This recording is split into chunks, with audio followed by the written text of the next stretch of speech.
Hey, what's up guys? This is Jen and today we're going to talk about part 2 of the beginner chord game challenge. So you remember from part 1, we have these amazing diagrams, chord diagrams of all your open position chords or all the open position chords that you know. Maybe you don't know some of these, that's okay.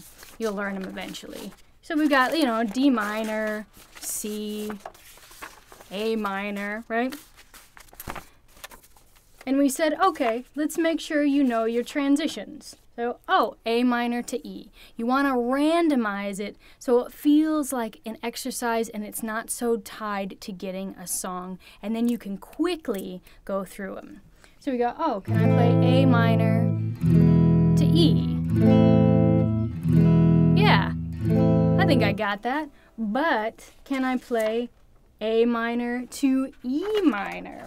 Throw this down here. A minor, oh yeah.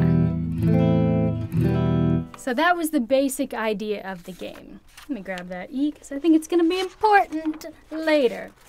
But part 2, my friends, I'm going to add these, oh yes, the lovely, lovely, lovely bar chords. So made a couple more high quality chord diagrams for you. We've got F, B minor, B flat, G minor. So just a couple of very, very popular bar chords that you're going to see, or you're going to see these shapes all the time. So then the idea is the same as part 1. You've got 2 piles now, your open position chord pile and your bar chord pile. So let's take a look at what's right here in front of us right now. We have F to E. So just slowly go through F, move your fingers, even if you have to do finger by finger to start. Don't worry about getting the whole shape at once to start with.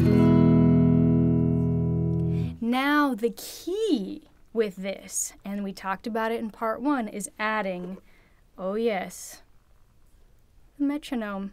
And this doesn't, when I pull out my phone, that doesn't mean key thing is adding texting your friends when you get bored or frustrated.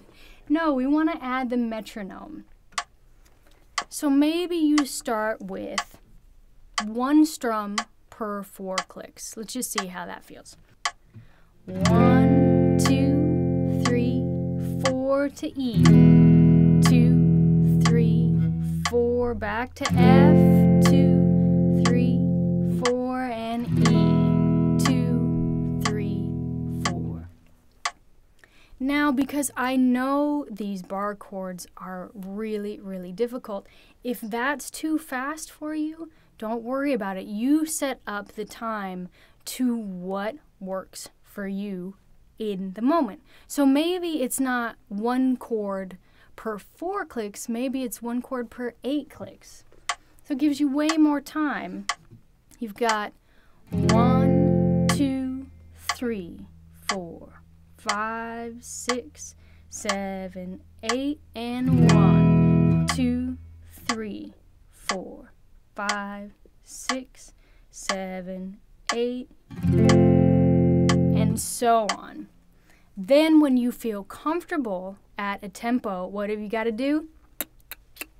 You've got to move it up. You've got to force your fingers to move a little bit faster, a little bit faster, a little bit faster. I always relate it to like running on a treadmill. If you want to run an 8-minute mile, which I would love to, but I'll never do. That's a side note. You can't put it on 2 and just kind of like casually walk and go, gosh, I'm not sure why my time isn't getting any faster. But you can't just put it from 2 to 5, right? You're going to get injured, you're going to get hurt, you're going to get frustrated. So you slowly, slowly, slowly start to build it up. Now, the point of having all these is to randomize what's going to happen with your chords. So, oh my goodness, B flat. Can I go from B flat to D minor? Oh, that's actually a good one because that's common, right? And you want to see, can I do that? You want to question what you can and can't do, and if you can't do something, That, my friends, is what you have to practice. A lot of the times we just practice the things we can do because it makes us uncomfortable to do things that we can't or do them not very well. But that's what you've got to practice. So then you take a look at this, B flat, D minor. Let's do 8 clicks because this one's going to be a little challenging. Here we go. 3, 4, 1, 2, 3, 4, 5, 6, 7, 8. 1, 2, 3, 4, 5, 6, 7, 8. And again. 1, 2, 3, 4, 5, 6, 7, 8. 1, 2, 3, 4, 5, 6, 7, 8. And there you go. Oh, so really, really, really important that you take the time to do these examples. And again, they're quick, so it's not in a song. There's nothing tied to it of like, oh, I can't play this song.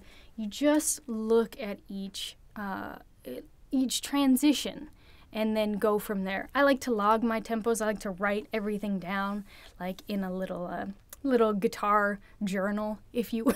Sounds so cheesy, but like I keep everything organized, right?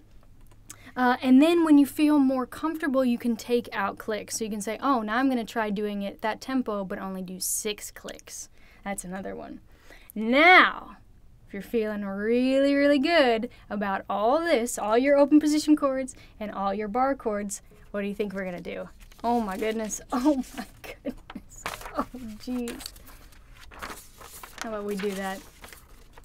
2 bar chords. 2 bar chords, everybody.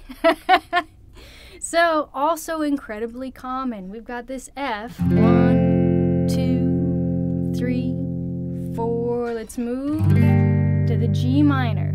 3, 4, and back. 2, 3, 4, G minor. Then, now we're just getting crazy. Now we're just going off the rails, but you can do more than 2. So you can make chord progressions. You can randomize your chord progressions and just see where it falls apart. Because you might have 4 chords, F, G minor, and A minor, and E, and then you realize, like, between the G and A minor, you fall apart. That is your signal.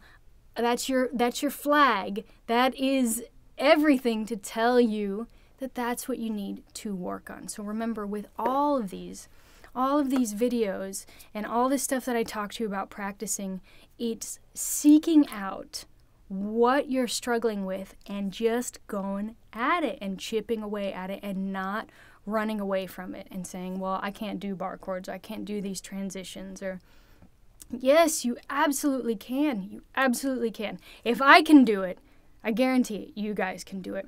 But you've got to sit with that, and you've got to sit with, like, sounding really bad, and you're going to have to sit with chords that are going to come out like this and transitions that are awful and awkward. But every guitar player that you love, that you admire, that you look up to, had to do the exact same process. Jimi Hendrix didn't just pop into this world knowing how to play bar chords. He worked his butt off for it. Every single guitar player that you can think of really, really worked. And the ones that are the best are the ones that found what they struggled with and just destroyed it, just went after it.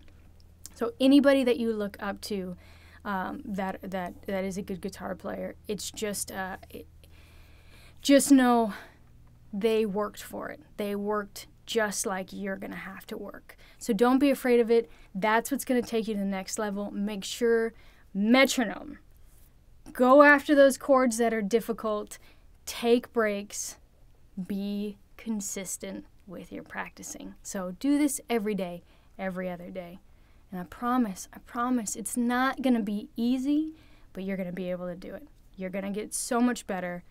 I would love for you guys to just like log your tempos for a month and go back and see where you were at and how far you came with it. Again, it's not going to be perfect. It doesn't need to be perfect. We're just looking for some progress. You know?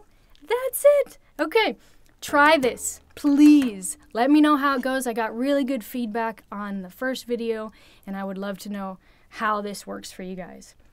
So please let me know. Comment. You know, I get really irritated nowadays when people are like, oh, make sure to like and subscribe and comment. Here's how to do that. You know how to do it. Let me know how it goes.